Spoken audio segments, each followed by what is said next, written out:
In today's video, I'm going to teach you how to group your Outlook emails by conversation in just 5 minutes. This is a fantastic way to keep your inbox organized and ensure that you don't miss any important messages that are part of an ongoing discussion.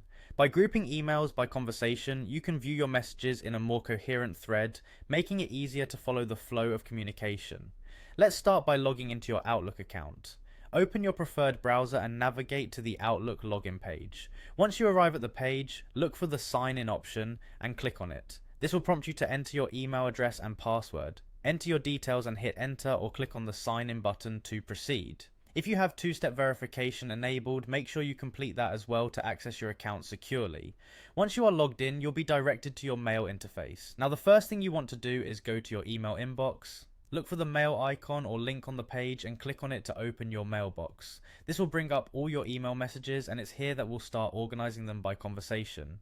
Now with your inbox open, we need to adjust how your messages are viewed to group them by conversation. To do this, direct your attention to the top of the Outlook interface where there is a menu bar with various options. Among those options, find View and click on it. This opens up a drop-down menu with several viewing options for your emails.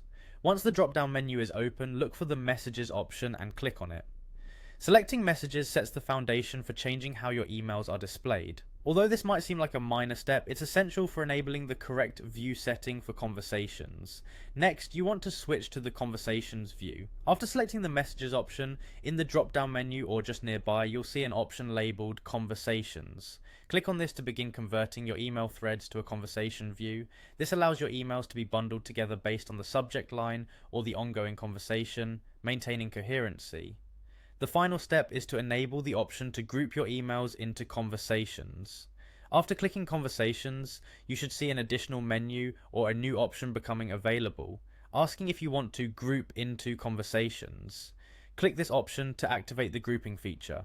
By following these steps, your emails will now be organized into conversations, allowing you to keep track of your email threads easily. This view simplifies email management, particularly if you're dealing with a high volume of mail or complex discussions spanning many days or weeks. Some tips as you adjust to this new view: if you find it hard to adjust at first, you can easily toggle back to individual messages by revisiting the view settings and selecting the Messages option. It can also be helpful to periodically review your conversation threads, deleting unnecessary emails to keep your inbox tidy. Be sure to experiment with other view options in Outlook as well. Microsoft has designed these to help users maximize productivity and keep their digital communications streamlined. Managing your emails effectively can be a significant time saver and can help you avoid overlooking important messages in cluttered inboxes. That's it. You've successfully grouped your emails by conversation in Outlook. It's a simple yet powerful feature that can dramatically improve your email management. I hope you found this video helpful, and if you did, please consider subscribing for more tips and tricks on making the most out of your digital tools. Thanks for watching and happy emailing.